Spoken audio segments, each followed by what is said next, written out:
So welcome. I can't tell enough how happy we are that you're here with us today. So how is your health? How is your mood? How is everyone else's mood in UK? Is life back to normal? No way. It's pretty quiet. Just sort of like waiting for the other shoe to drop, you know? So how are you spending your time? You need to be out, constantly out to, collect new stories, new resources? No one can go out, but you can. It doesn't matter much. You still read and you still work, and you can still do everything from home. Because now with Zoom and with emails and with, I always worked a lot from home anyway, and it's just it cuts out all the waste of time of having to go into the office for meetings. Which you'd have to spend an hour or so on the tube to get there. And then have some meetings, which is all dragged out, and you don't need to do them, and you could have done them in a phone call, and then you've got to spend hours on the tube getting back. You don't have to do that anymore now. You can just do it over a meeting like this, over a Zoom call. But you can still, the actual work, the real work, the writing, the thinking, you can still do that in peace and quiet at home on a table, just like I would always do, and then only go into the office once the work was done. Offices are not great places to do work. Yeah, practically speaking, I think I agree with you. But on the creative side, which I think requires social interaction, I miss to be outside, I guess.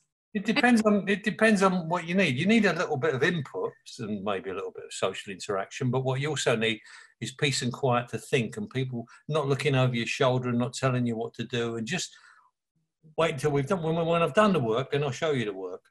But you don't want to count men and planners and people hanging over you all the time while you're trying to do it, So depends. Different people are different ways about it. Some people like to work until midnight, and other people like to work first thing in the morning. So it depends what you do. What I've always done my whole working life is I always work at home up until lunchtime, and then at lunchtime I get the tube into the office, and then have all the meetings in the afternoon, because I've got all my energy in the mornings. So that's when I do the work at home in peace and quiet. And then I haven't got so much energy in the afternoon. So that's when I might as well go and have the meetings. It's just silly to waste all my energy having meetings in the mornings. Well, it's great to have freedom of choice, I think. And as long as you're content with the current situation, then I'm good. Whatever works for you. See, when I was creative director, always the people that would work for me, I would always say to them, I don't care if I never see you. All I'm paying you for is the work. So I don't really need to see you at all. If you want to stay and you want to do the work wherever you are, I don't care. As long as the work is here and it's high quality and on time and there's lots of it, I don't care if I never see you. So I figure that's how I am with other people, and that's how your personal presence is nothing to do with me, because we don't get paid for that. We get paid for the ads that run in the paper or on the TV or online or wherever. That's what we get paid for. We don't get paid for whether you're attractive, whether you wear a suit or jeans, or whether you're a funny person or whatever. No, we don't get paid for that. You personally. Yes, but you're also good at teaching and educating young creatives. So. Well, that's because you keep it simple. You keep it really simple. There's not a lot to guess about here. What you do is you go out, you do the work, and it's high quality, or you get fired. Very simple. We don't have you don't have to remember my birthday. You don't have to be nice to me. We don't have to like each other. When the paper comes in, or whatever the shape the work is, that better be great. And I don't care if I never see you. Very simple. Well, okay, harsh, but okay, thank you. Well, it's only harsh if you don't like it. And it's, not all agencies have to be the same. That's just my agency. People that like it that way work for me.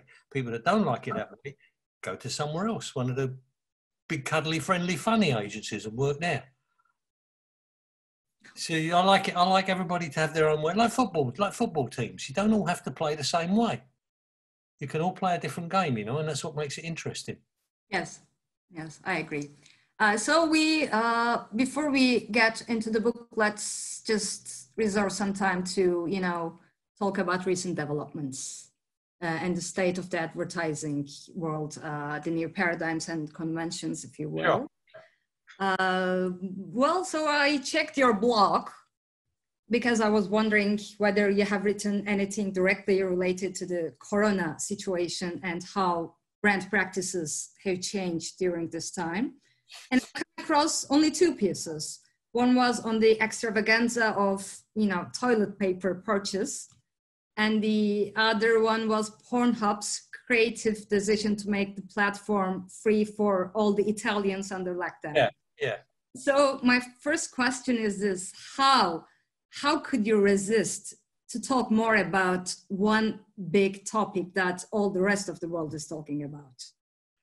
Well, exactly. The reason not to talk about it is because everyone else is talking about it. So what you do is you always look and see what everybody else isn't doing. Yeah. If everybody else is doing zeros, you do an X to be different. So if you've got, every time I turn on the TV or the radio or go online or buy a newspaper, all anybody's talking about is the bleeding coronavirus. So you don't need another person. I bet just be one of 20,000 people talking about it. So why would I do that? It's crazy. Everybody's so, again, and I'm so bored because everybody's saying the same old thing anyway. It's also boring. I've got a piece tomorrow in Campaign about Spanish flu, which is related to coronavirus and the second wave. Do you know about Spanish flu? Yeah, I know. So more people in 1919, I think, 1920, died from Spanish flu than died in the entire First World War. Yeah, I know. And I think it's strange that it didn't have any memory in the, collective. So the interesting thing for me, for advertising people to learn about it, is it's called Spanish flu, and it's all for 100 years. It's been called Spanish flu. It didn't come from Spain. Yeah, I know that too. Yeah, I recently read about it. Do you know where it came from? I'm not, spoil it, so please go on. Okay, I've got the name there of the guy, the very first case of it, and it was Kansas in America, and there's the whole story about it all in tomorrow in Campaign I've written, but the interesting thing is, Spain wasn't in the First World War. They were neutral, so they could write about it in their newspapers. Yeah, but free press. All the rest of the countries, England, America, Germany, France, all couldn't write about it because they didn't want to harm public morale.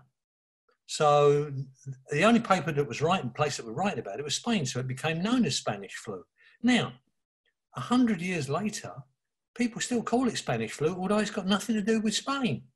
It's so little importance in people's mind what a thing is called or what the brand is, that is so trivial and unimportant that 100 years later we still haven't got the name right and can't even be bothered to find out what the name is because we've got other things going on in our lives.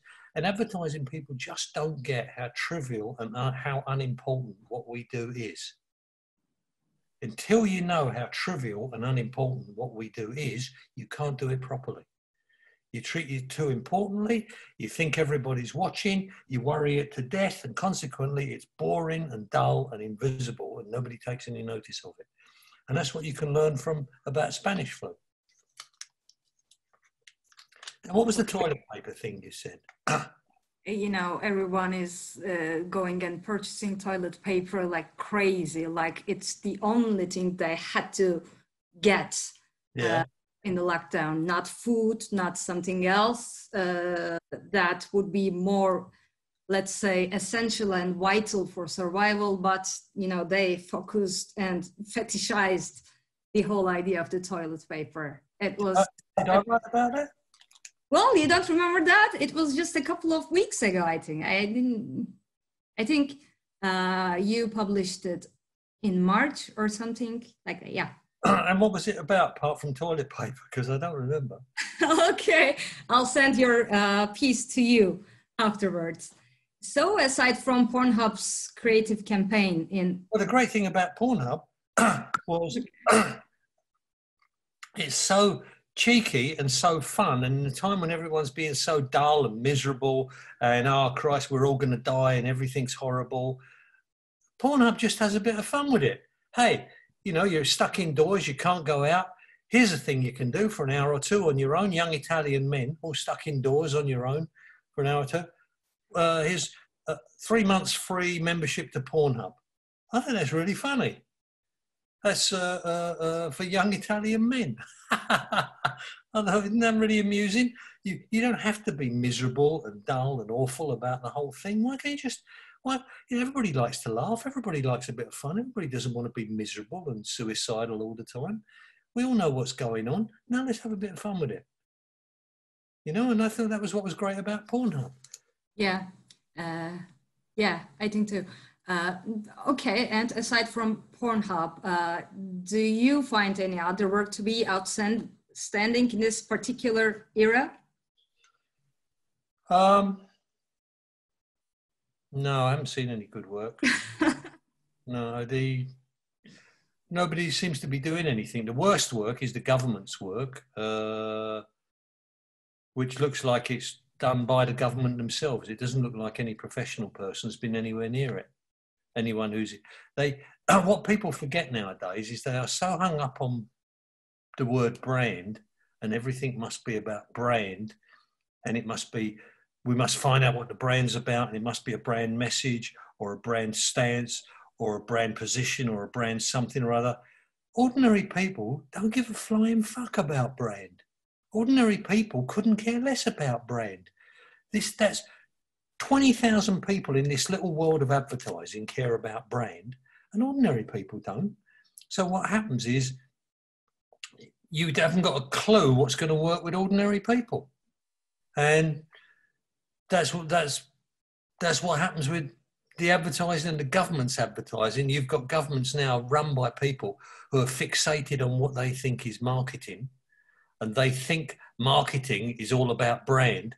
So they're desperate to put a brand message out, and consequently, it says nothing. The British advertising says, stay alert, save lives, I think. Well, what does that mean? Stay alert. What does that mean? It means nothing. So you've wasted 10, 20 million pounds on a message that's totally meaningless because you didn't actually tell people what they need to do. What do you actually want them to do? Stay at home? Sneeze into a paper? What do you want them to do? Well, you just, you know, advertising in the last 20, 30 years has gone backwards badly to a point where... Okay, we'll get to there in a couple of minutes. Also, I want to address another piece of yours that you wrote on your blog. It was on Trump, which is always a fun subject to talk about, Donald Trump. Sure. Well, it was a timeless message. I would ask you to, tell people what the idea was. Perhaps I should summarize it first. Okay. I remember that one. If you're worried, I remember that one. That was a great one. Okay. Perhaps I should make a little introduction anyway. Because okay, go ahead. Okay, so it's not directly related to coronavirus crisis, but it directly relates to Donald Trump, who is giving a terrible work in managing the crisis. So the campaign was about this group of people called Political Action Committee, who are all Republicans, but happen to hate Donald Trump and his management style, which put the country's economy and well-being to free fall during this period. So they want to run a campaign against Trump with a budget of almost zero, right? I think this is a timeless lesson, not only with respect to effective media and let's say budget planning, but also it provides an answer to the age-old question why McDonald's keeps silent in the face of Burger King's constant provocations. Well, so what it is there's 4 key states, Ohio, Michigan, Florida, key states. Yeah. They want to advertise. If you can swing those states, you should be able to swing the election. They want to advertise in those 4 states about how badly Trump's handled the virus, how many people have died, everything he said was wrong. They want to advertise these, but they can't afford to advertise in those states. They haven't got enough money. So they think, well, what do we do? This is what's brilliant about targeting. Who do we talk to? Who do we talk to that can make everything else happen? What's the one thing, like Jenga, or you know Jenga, you pull away one stick and everything else falls. So what's the one thing we can talk to that can affect everything else? And they realize we don't have to do a lot of ads. We need to do one ad, and we need one person to see it. And so they ran one ad about how Donald Trump is responsible for the crisis and for the people dying. And they ran it in the spot on the news network that they know Donald Trump watches. They only had an audience of one person that was Donald Trump, because what he did was exactly what they knew he'd do, which is as soon as he saw that ad, he went mad, and on Twitter, he couldn't stop himself tweeting about it over and over again. And he's got, 45 million followers. So what they are now getting, Donald Trump is now advertising their commercial 45 million times, and everybody now must go on YouTube and watch their commercial that Donald Trump keeps retweeting and retweeting and retweeting to 45. And every newspaper, of course, reads Donald Trump's feed. So now every newspaper must go on Twitter and look at his on YouTube and look at this commercial. And pretty soon, everybody who's seen it begins contributing money. And now, because of Donald Trump's angry retweets, they've got enough money that they can now afford to advertise in the first 4 states that they couldn't advertise in, all because of targeting Donald Trump, and Donald Trump then going mad with his retweets and getting an audience of 45 million people from one commercial they ran to an audience of one person. That's smart. That's targeting. Yeah. Perhaps we should also add that the advertisement ran in the only TV program that is watched by Trump. What I said, on the only network, on the only news broadcast, with the only... there's one guy he watches, yeah. Yeah. They ran the ad in the middle of that. And then afterwards, they say they are very, very grateful to President Trump for giving them so much publicity. So yes, well, great and fun work, but what are your takes on this? Well, it's brilliant targeting. If you can think as cleverly as they did about we can't get to the people we want, but how can we get to the person that gets to the people we want? That's the way you think about targeting. Most people don't do that. They just think, who do we get? And if they can't afford who do we get, then they do it a cheaper way and a cheaper way and a cheaper way until it's pretty much invisible. You know, 20 billion in the UK, 20 billion pound is spent on all forms of advertising and marketing. 20 billion. 4% is remembered positively, 7% is remembered negatively, 89% isn't noticed or remembered. Mm-hmm. So that's 9 out of 10 ads are invisible. They're not seen, they're not remembered, they're wasted money. In England, that's 18 billion pounds wasted because it's invisible, it's not seen. That's where you don't want to be. What our job isn't marketing. We leave that to marketing people. Our job is communication.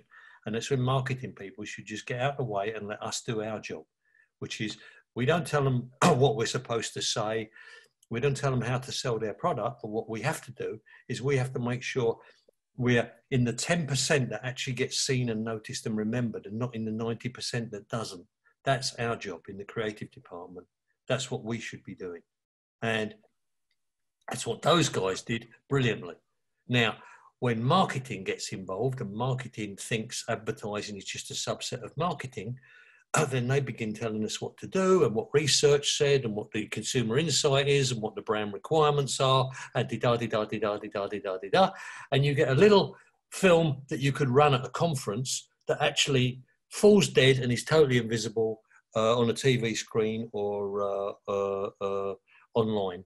because it's not a piece of communication. It hasn't been written to kill everything around it and to be memorable and outstanding. It hasn't been done by professionals. It's been done by marketing people. And that's what I mean about the government's communication looking so inept and dull and invisible, because it wasn't done by creative advertising people. It was done by marketing people who all believe all you've got to do is tell them what our marketing problem is, what our brand insight is, and that will solve the problem, without realizing, no, that's where your thinking stops. Our thinking starts is, how do we get it seen? Because 90% of it won't get seen. And that's our big problem. And that's the thing marketing people just don't get. It isn't enough to be right. That's what the marketing does. Marketing gets it right. What creative does is gets it visible. Mm-hmm. And there's a 9 to 1 chance you'll be invisible unless you do that properly. So get out of the way and let us do our job and get it visible. So, okay, speaking of being memorable, do you think this is somehow related to brand communications becoming all about emotions? Because I feel like you're somehow critical of it. Totally, 100%. I mean, you said it, for me, you said it's indicative for me of, you said they're brand communications. Why did you say brand communications? Why didn't you just say communications? Because in our business, everybody knee-jerks straight into brand. There's no thinking. People don't even think. They automatically assume it's all about brand. Well, one of the biggest spenders over here was the Central Office of Information, who would want to, they'd do anti-smoking advertising, or they'd do anti-drunk driving advertising. Yeah? That's one of the biggest spenders. Where's the brand in anti-smoking? Do you want me to remember anti-smoking brand? No, you want me to change behaviour. Yeah. Okay, where's the brand in anti-drunk driving? Do you want me to remember anti-drunk driving as a brand? Do you want me to be attracted to it? No, you want me to change behaviour. We should be thinking about changing behaviour, and brand is one of the options we might have. If it's an FMCG, then maybe odds are probably we're doing brand. If it's a market leader, we don't have to do brand. If it's a challenger brand, then of course we have to do brand. If it's a launch, of course we have to do brand. But everybody doesn't even think that far. All kids coming into the business nowadays learn is like robots. It's brand, you know, and they don't think. They never teach them to think, what's the job? They just steam straight into its brand. And then straight after that, we must have a brand message. And our brand message must be ladder up to, we're going to save the world. So you end up with Kylie Jenner giving a Pepsi Cola to a policeman. And how successful was that? Wasted £100 million. Yeah. Just by lack of thinking about what we're supposed to be doing, steaming straight into, what did my teachers teach me on marketing course before I got my job as a junior accountant or a junior marketing person? Go back to thinking, what is the purpose of advertising in the first place? There used to be a section on the brief that said, what's the job of advertising? Before you went anywhere near brand, and the job may not be brand at all. Now, we don't think anymore. That's my problem.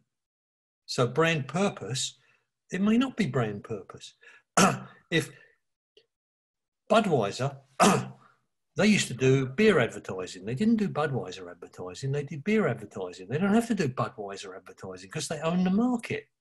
If you buy any beer, the odds are you're 50% likely to buy Budweiser. They don't have to do it. But a smaller brand, Pilsner Urquell, they must do brand because they don't own it. They own less than 2% of the market. Of course they must do brand. You don't differentiate between market growth and brand share. A brand leader must always do market growth. No point in them doing brand share, but if you're not brand leader, then you've got to do brand share. But if you don't understand the difference before you even get anywhere near it, if you're a kid coming into the business and you knee-jerk straight into brand, now what's the brand insight? What's the brand purpose? What's the brand message? Well, you've gone straight down the road and it might be the wrong road. So. Okay, let's talk about being original. I think it was late 2018 that I'll come across to an interview of yours. I think it was in Fold magazine. And there you were talking about how, you know, copycats are arising everywhere. And the last big thing, revolutionary and original thing that happened in the West was the punk movement. And nowadays you expect another originality to come from, you know, anti-tech mood, anti-technology mood. But, you know, when you look at the business world and perhaps everywhere else, it's all about, you know, technology and complexity and new toys. So could you please elaborate on that? What do you mean? Yeah, I didn't say it would be anti-technology. I just think technology is irrelevant. I don't think it's enough to get anti-technology is in a position. Technology is just a thing, you know, like technology is just what you're currently doing. You know, one time it was oil painting, was that the media we used to use. Then it was photography was the media we used to use. Then it was film was the media we used to use. Then it was online was the media we use. They're just media for us. Yeah. And the creativity is what you put into the media. An oil painting isn't great just because it's an oil painting. It might be a piece of rubbish. You know, a photography isn't great. If a photograph isn't great, just because it might be a piece of rubbish. And photography didn't kill oil painting, and film didn't kill photography. They're all just media. You still need a brain, and you still need to be creative, and you still need to think. All I'm saying is that people have stopped thinking, and they now think, or they now think that all the thinking you need to do is to be the first with whatever the new media is. Well, that will last you for about 2 weeks until everybody's got it. And then it's not original anymore. So that's not really thinking. That's fashion. That's not thinking. That's just be the first to have high heels or be the first to have low heels. When everybody's got high heels, you're not first anymore. When everybody's got low heels, you're not, you know, you're just one of the crowd. You can have a little more thinking than that, a little more. The great designers, the great thinkers, you're not always worried about being first. You're worried about being better. You're worried about being different. You're worried about being original, having impact. And, you know, you're not worried about using a color nobody else has used before, because as soon as you use it, everybody can use it. And it's not original, is it? You look at Picasso, it's not, he didn't suddenly go, oh, I'm going to use blue. Nobody's used blue. And then that will be it for the rest of the history of the world. Nobody can use blue. Nope. If you use it, everybody can use it, and now you're not original anymore. You've got to actually, it's hard work to think, and it's hard work to be different and original. And it's really painful and really tough. And that's why it's worth doing. It's not, the mind wants you to take, if you know anything about Buddhism, the mind wants you to take the easy way out. The mind wants to go on autopilot. And it's much easier to just say, let me find what's new. Give me what's new, and I'll do that. And then I don't have to work. That's lazy. That's not creativity. That's just lazy mind. And being doomed to oblivion, I think. Well, it's just dullness. It's just, you might as well have worked in a bank if that's what you want to do. If you don't want to think, if you don't want to be creative and original, well, then don't be in this job. Go and find a job where you don't have to be creative and original. This is hard. You know, there is also the side that the fact that you have to convince your CEO to take risks, to be more original.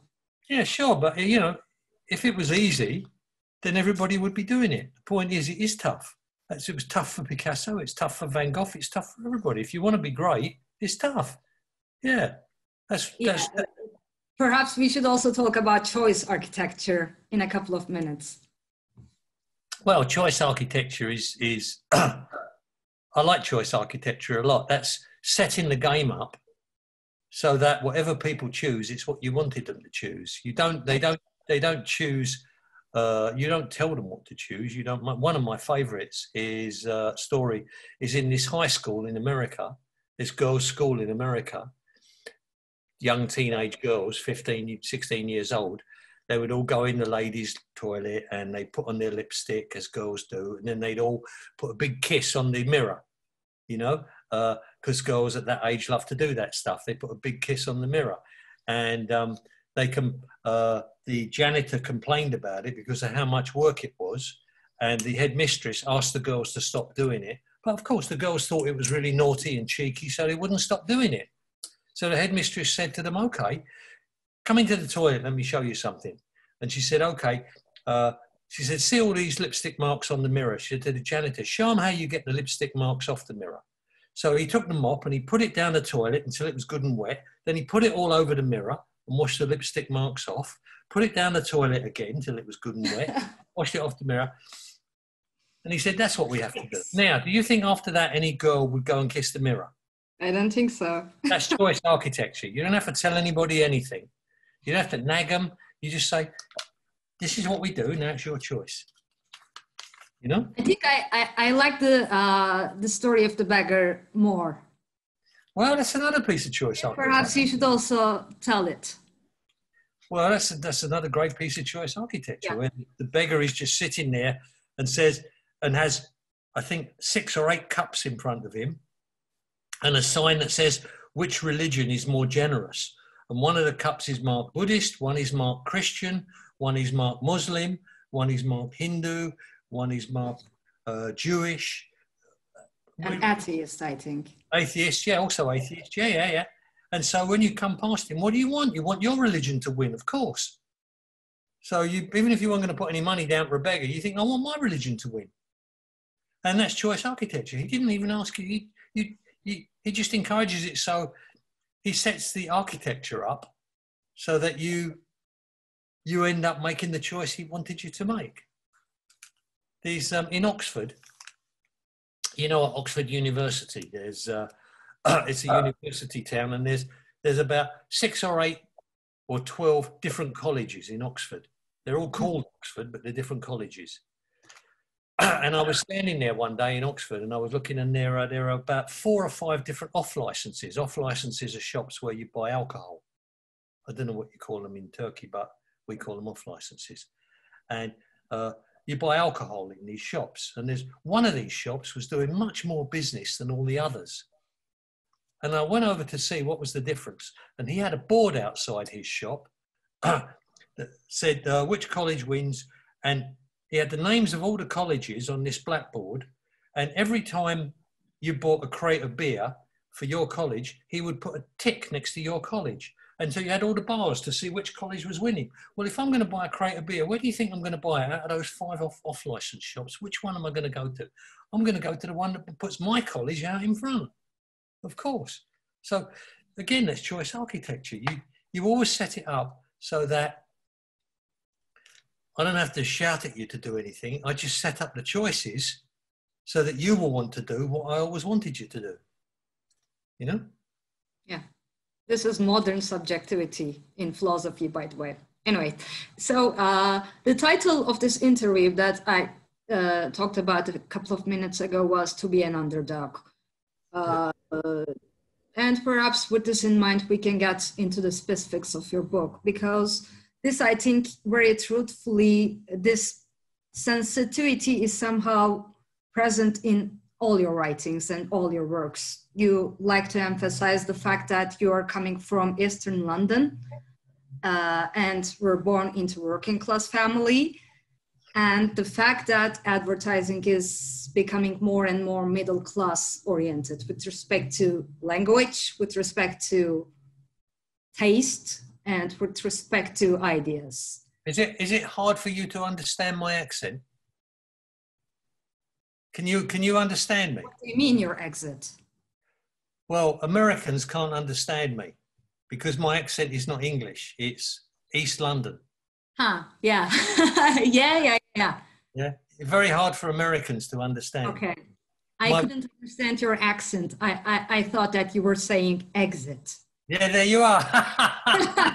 So yes, yeah. Another proof that you're coming from Eastern London. Yeah, there's about 2 or 3 million people in East London, but they're all very working class, all very blue collar, and all speak like that. So I grew up thinking that's how everybody spoke.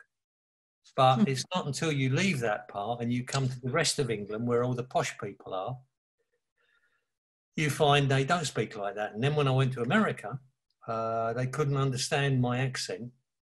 Every time I would say A, they hear it as I. So I say, my name's Dave, and they say Dive. Yeah.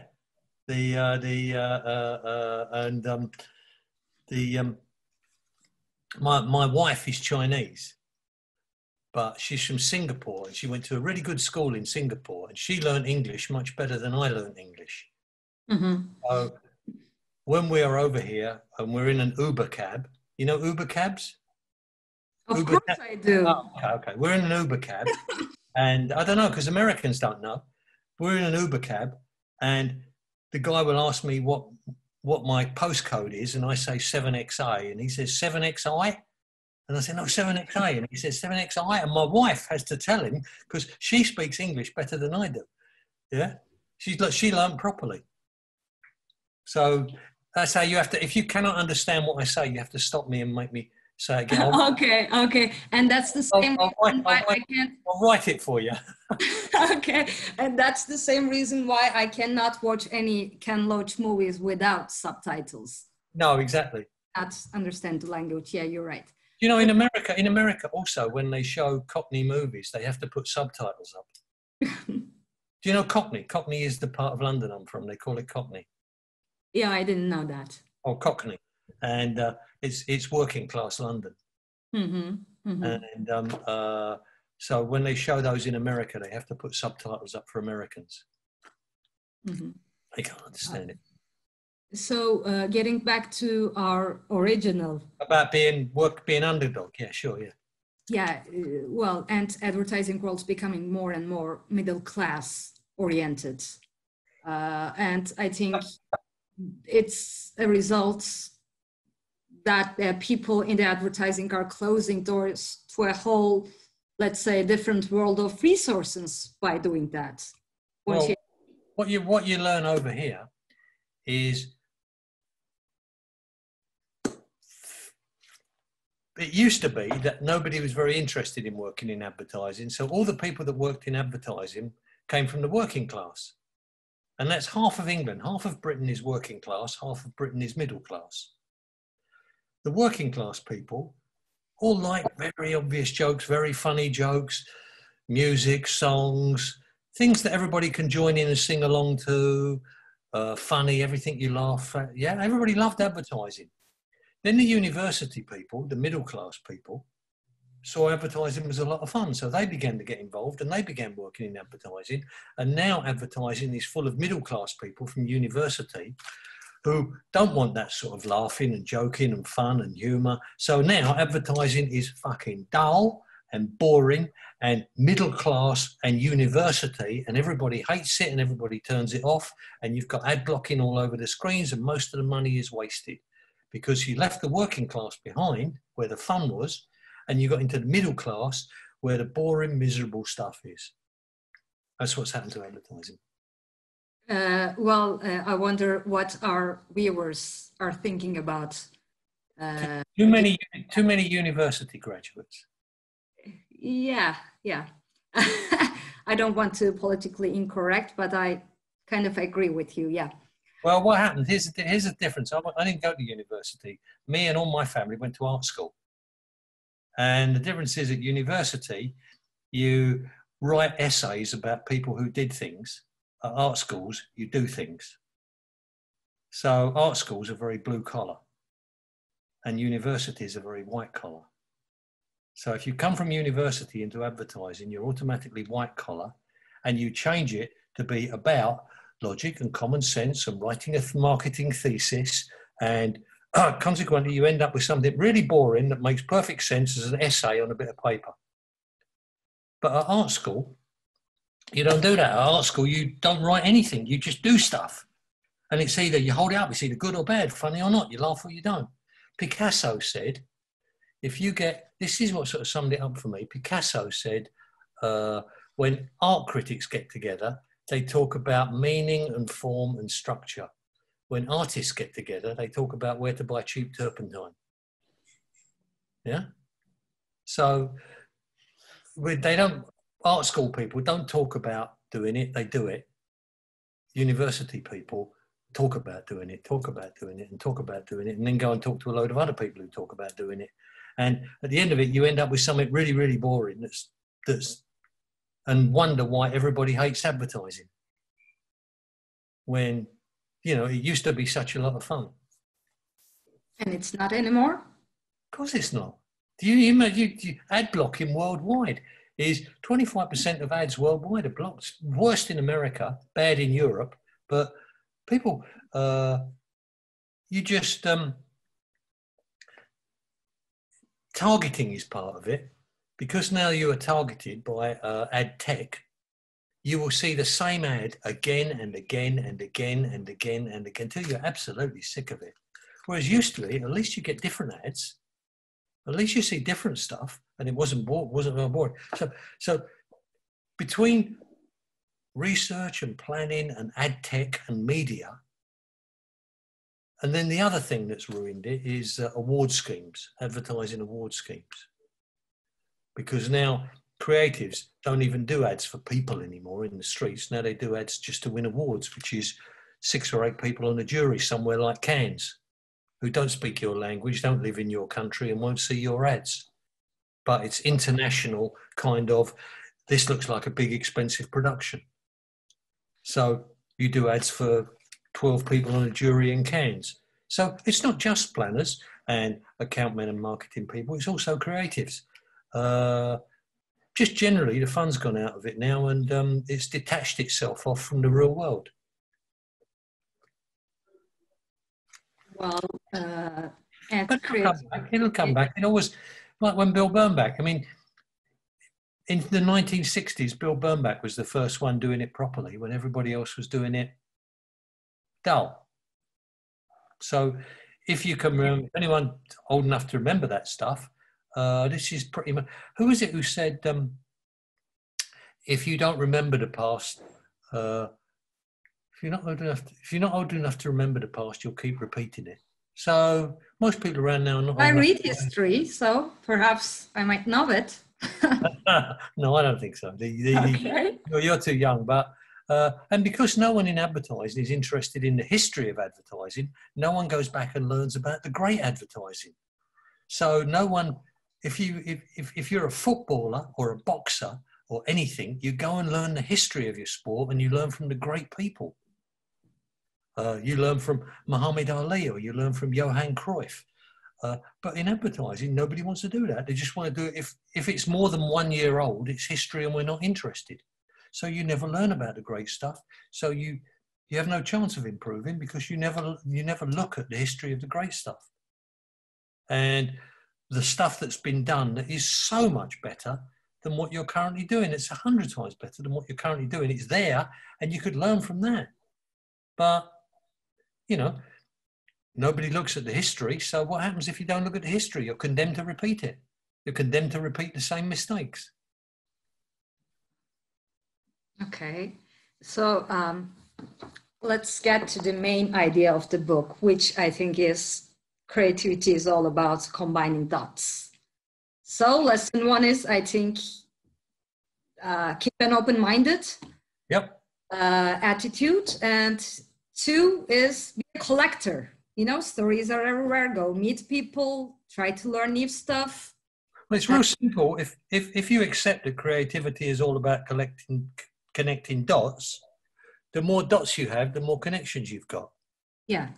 So creativity is all about finding more dots, discovering more dots, finding creativity around you. It's all, you know, we live in creativity and we don't even see it. We don't even think about it. We just sleepwalk through life. Yeah. Now, if you learn to see creativity around you, wherever you are, and then to discuss it with the people that you work with, and then to have them discuss it, you create conversations, which is 1 + 1. And always when you get 2 things happen, you get a 3rd thing happen. That's Eisenstein was the filmic founder of that, which is, you know Eisenstein? The Battleship Potemkin?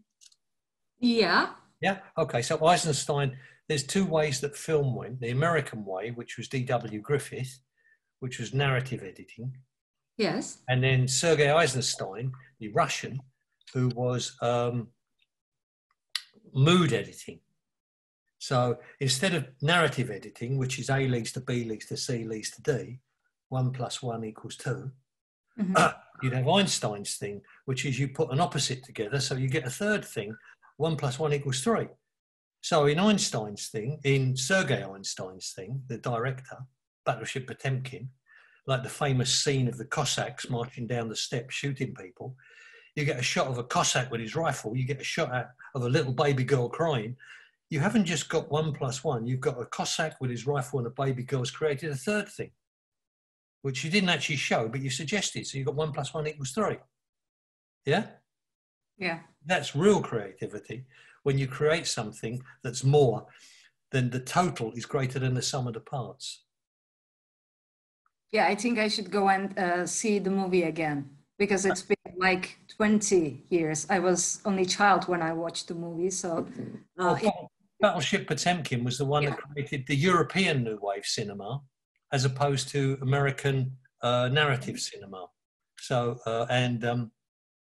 you'll find in America, guys like George Lucas and Steven Spielberg went the American route, whereas guys like Scorsese went the European route.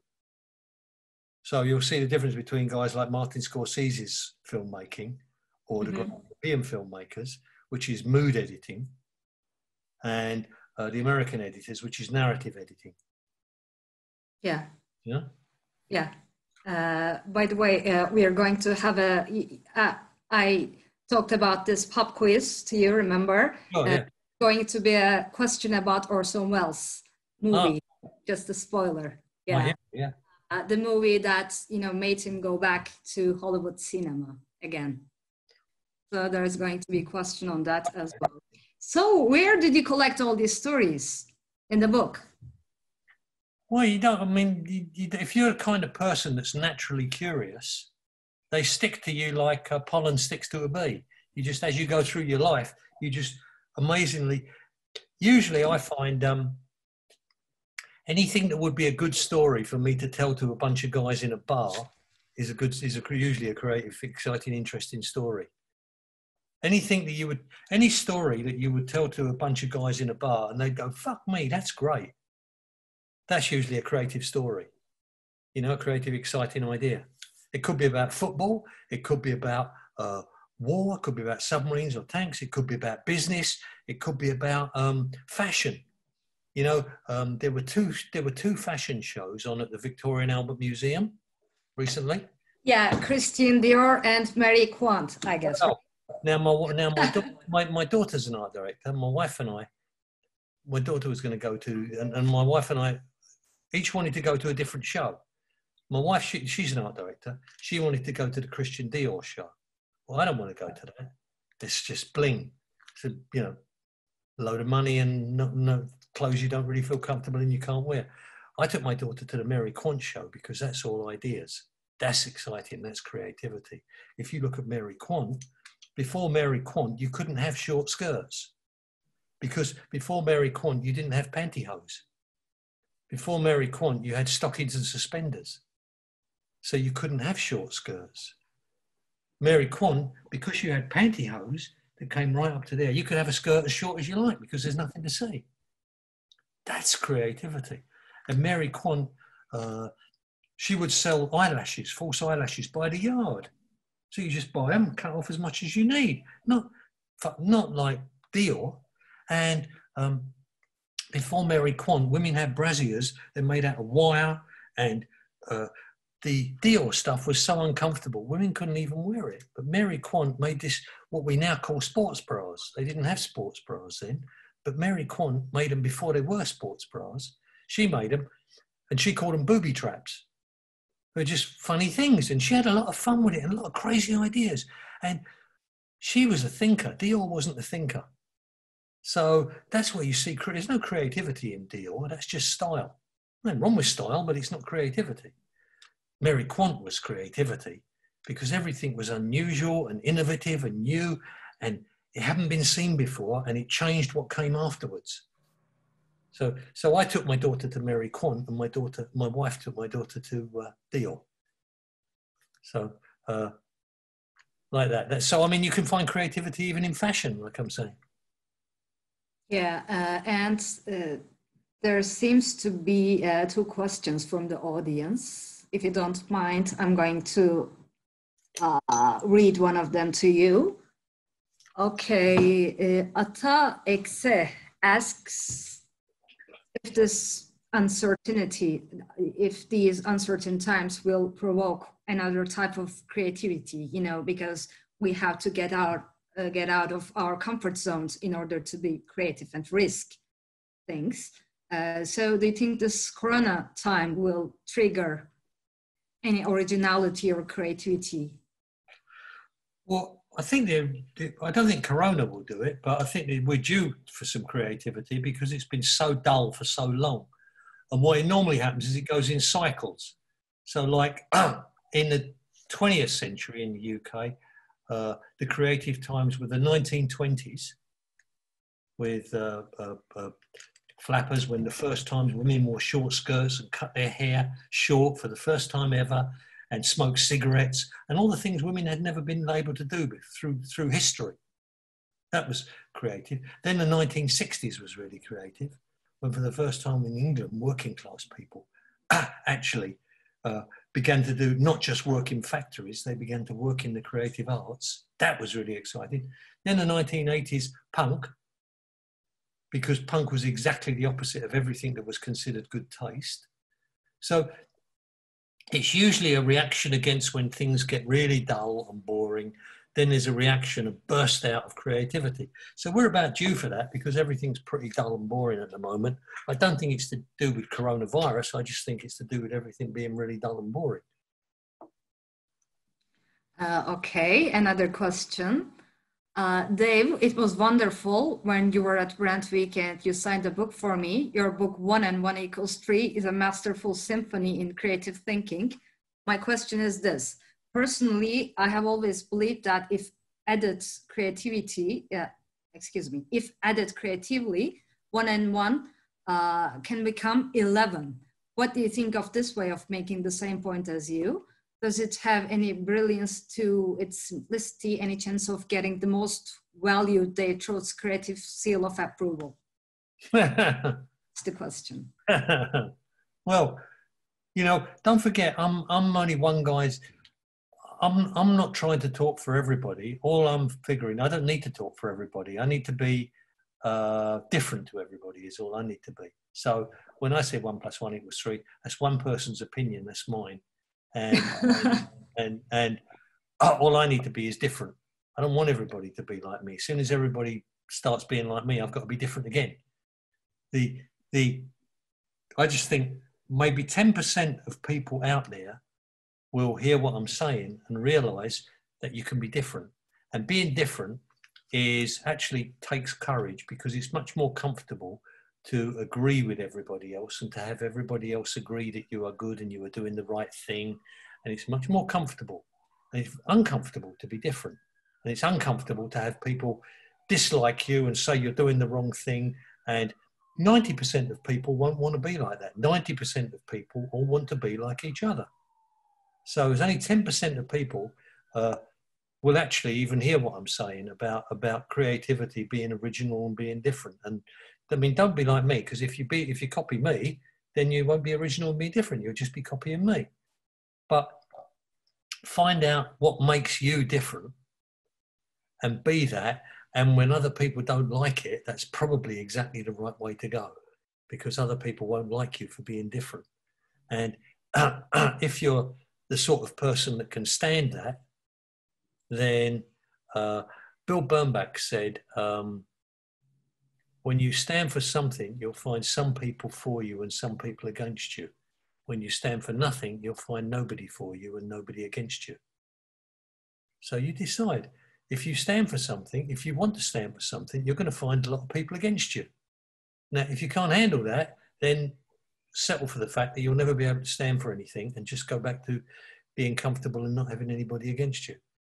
If you can't enjoy having people against you and enjoy that as a validation that you are being different and standing for something, then, you know, you don't get to do this and be comfortable. Part of why everybody doesn't do it is because it's uncomfortable. And it's only a place for people who can take being uncomfortable. Okay. So I think in the upcoming months, we should also have a meeting and talk about creative blindness. Yeah. What do you say? Well, like I say, the message is pretty much all the same everywhere. It's all just, I love stories about creativity. So all I'll do is because each time I hear it, it excites me and makes me feel, wow, I want to be creative again. And I love to read anything that excites me and makes me feel like that. So yeah, it'll always be like that. So, but by the way, are you still working with a pencil and not a computer? I use both. You were scratching your eyebrows with a pencil a couple of minutes ago. No, that's my wife. So I use a felt tip. She uses a pencil. How are you with the computers, by the way? Well, I use a laptop. This is her computer. This is my wife's. All this behind me. This is her studio because she's an art director. I've only got a little laptop because I'm a copywriter.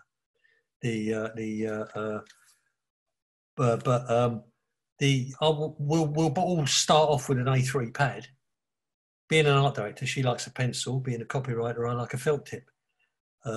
And then once we've got an idea on the pad, then she'll go to the huge screen layout she's got, being an art director, whereas I go to the laptop and start doing copy. It's kind of like that nowadays. People don't differentiate so much. Kids don't, I think, understand that so much. They think everybody does everything, which actually means nobody does anything. It's kind of like you look at a football team, you have to have people who are great at their job playing in a team together, but everybody does a different job. The goalkeeper does the goal, the forward does the forward. You know, it's not like you stand in the middle of the park and say, well, I don't know, I might be the forward, I might be the goalie, I don't know. And then the other guy says the same, you know, you're not going to last very long. So I've always, when I came out of art school, I was at art school in New York, where I learned advertising. And when I came out, everybody looked at my portfolio and they said, well, your layouts aren't great, but your ideas are great. So I thought, well, then why don't I not? I wanted to be an art director, but I thought, well, I don't want to be second best. I want to be the best. So if I'm a better ideas person than I am an art director, I'll drop being an art director. I'll do the ideas and I'll find a great art director to make me look good. So that's what I've always done. I can do great ideas, but I need someone who can be much better art director than me, you know? And that just seems to me to work out what you're great at and do that, and then get yourself next to someone else who's absolutely great at what they do.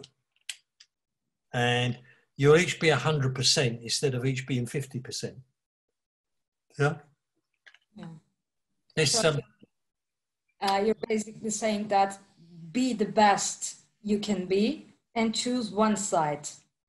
Well, I was at this course once, and you had to make a declaration about what you wanted to do with your life, called EST, this course. You had to make a declaration about what you wanted to do with your life. And one of the guys stood up and he said, I'm going to be the best actor in the world. And he sat down, everybody applauded, he sat down. And the guy that was leading the course said, well, wait a minute, stand up. That's two things. Which one do you want? The guy said, well, I said, no, it's only one thing. I want to be the best actor in the world. And the guy leading the course said, no, that's two things. Which do you want? And he said, I don't get it. How is that two things? I want to be the best actor in the world. That's only one thing. He said, no, that's two things. You want to be the best or you want to be an actor? He said, if you want to be an actor, then, and you love that, then you'll do that and you'll spend your life doing it. And even if you're not the best at it, it won't matter because you spent your life doing what you love. Or do you want to be the best? In which case, you've got to find out what you're best at, and it may not be acting. Yeah? So I've always gone that way. I wanted to be an art director, but I wasn't best at it. And I thought, well, I'd rather be the best than be the second best. So drop being an art director and find out what I'm best at. And that was being an ideas guy. And then when I was what they call a copywriter, but it's actually an ideas guy.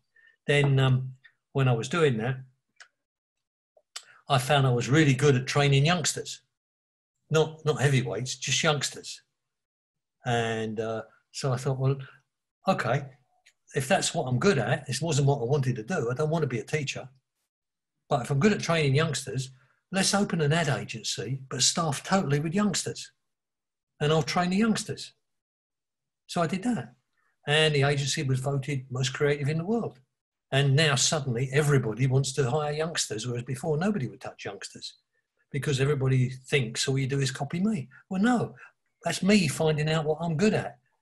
Other people don't want to find out what they're good at. They just want to copy someone else. Yeah, you won't be as good as me at what I do. I won't be as good as you at what you do, but I'll be the best at what I do. So what you do is you find out what you do, and that takes experimentation. And so you have to decide for yourself.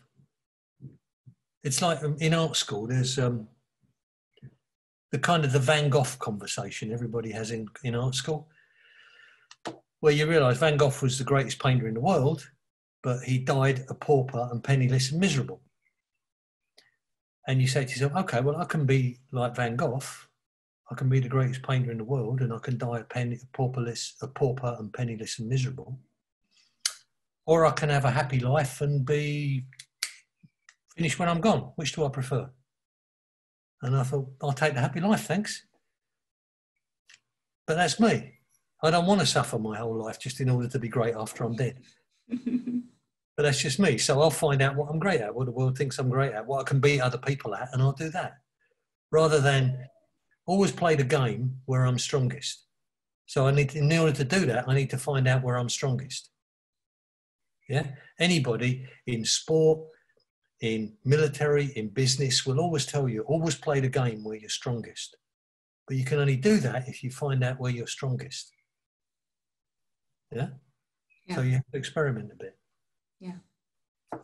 Okay, Dave, thank you for joining us today. And I'm hoping that you'll also join us for Brand Week Istanbul this November. So if you could just check your calendar and get back to us, we will really appreciate. I hope all the troubles and crisis concerning the corona situation leaves behind by that time.